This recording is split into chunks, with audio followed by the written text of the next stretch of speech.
Bonjour à tous. Dans cette vidéo, nous allons tenter de comprendre comment fonctionne l'élection municipale et comment se répartissent les sièges. Je vous rappelle que les élections municipales auront lieu le 15 et le 22 mars 2020. Alors, pour voter, évidemment, il y a certaines préconisations qu'il faut garder en tête. Il faut avoir plus de 18 ans au moins la veille de l'élection, être de nationalité française ou citoyen d'un pays membre de l'Union européenne, jouir évidemment de ses droits civils et politiques et être inscrit sur les listes électorales. Alors attention ici, si vous n'êtes pas encore inscrit sur les listes électorales, vous avez jusqu'au 7 février 2020 pour pouvoir le faire. Il faut pour cela aller obligatoirement à la mairie de Romorantin et vous inscrire sur les listes électorales. Comment fonctionne l'élection municipale? Alors nous allons prendre pour cela l'exemple de l'élection municipale qui s'est déroulée à Romorantin en 2014. Pour l'élection municipale, il faut élire une liste. On ne vote pas ici pour un maire, mais je vous rappelle qu'on vote pour une liste de 33 conseillers municipaux qui, une fois élus, éliront un maire, éliront un président du conseil municipal. En 2014, 5 listes se sont présentées au suffrage. J'ai changé ici les noms des listes pour que ce soit plus simple. Vous pourrez cependant évidemment les reconnaître assez facilement.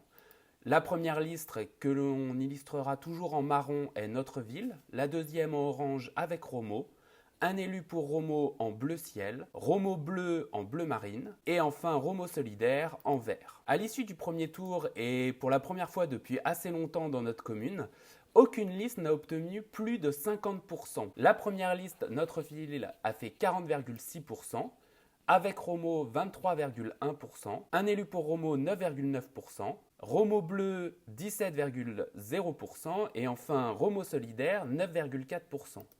Je vous ai mis dans ce tableau le pourcentage exprimé des personnes donc, qui ont été votées, mais également le pourcentage des inscrits. C'est-à-dire que ça inclut également les personnes qui n'ont pas été votées mais qui sont inscrites sur les listes électorales. L'objectif est de montrer que dans cette élection, finalement, il y a eu 39,1% d'abstention. Alors, c'est énorme, c'est-à-dire que 6 Romorantinais sur 10 ont été votés à cette élection. Et c'est plus 3 points par rapport au niveau national.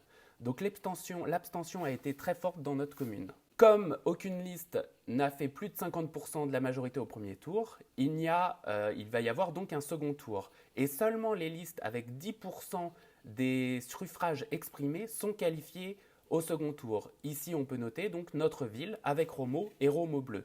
Les résultats ont donné Notre Ville avec 45,3% des voix, avec Romo a eu 41,1% et enfin Romo bleu a eu 13,6%. Nous allons maintenant expliquer comment se répartissent du coup les 33 sièges. Je vous rappelle que c'est une liste de 33 noms qu'ont élu les Romorantinais et donc l'objectif c'est de savoir comment se répartissent ces 33 sièges. Il faut savoir que l'élection municipale est un scrutin proportionnel de liste, mais avec une prime à la majorité. Alors nous allons tout de suite comprendre que la liste qui est arrivée en tête à l'issue du deuxième tour a une prime et remporte dans ces cas-là la moitié des sièges, plus un siège pour avoir la majorité absolue. Donc ici, vu que la liste Notre Ville est arrivée en tête, elle obtient 17 sièges sur les 33, uniquement parce qu'elle est arrivée en tête. Les 16 sièges restants sont répartis alors à la proportionnelle en fonction des résultats des 3 listes qui ont participé au second tour. Notre Ville, qui a eu 17 sièges parce qu'elle est arrivée en tête, comme elle a fait 45,3% des voix au second tour, elle obtient en plus 7 sièges. Avec Romo a obtenu un résultat de 41,1%. Cette liste obtient donc 7 sièges également. Et enfin, Romo bleu, qui a obtenu au second tour 13,6% des voix, obtient donc 2 sièges. Du coup, si on reprend les deux répartitions, entre la première répartition, celle qui est la prime majoritaire, et les résultats du second tour, on obtient donc le résultat suivant. Notre Ville obtient du coup 17 plus 7 sièges, c'est-à-dire 24 sièges en tout. Avec Romo garde ses 7 sièges et enfin Romo bleu obtient 2 sièges. Donc aujourd'hui au conseil municipal, la répartition se fait de la façon suivante. Notre Ville a 24 sièges avec Romo 7 sièges et Romo bleu 2 sièges.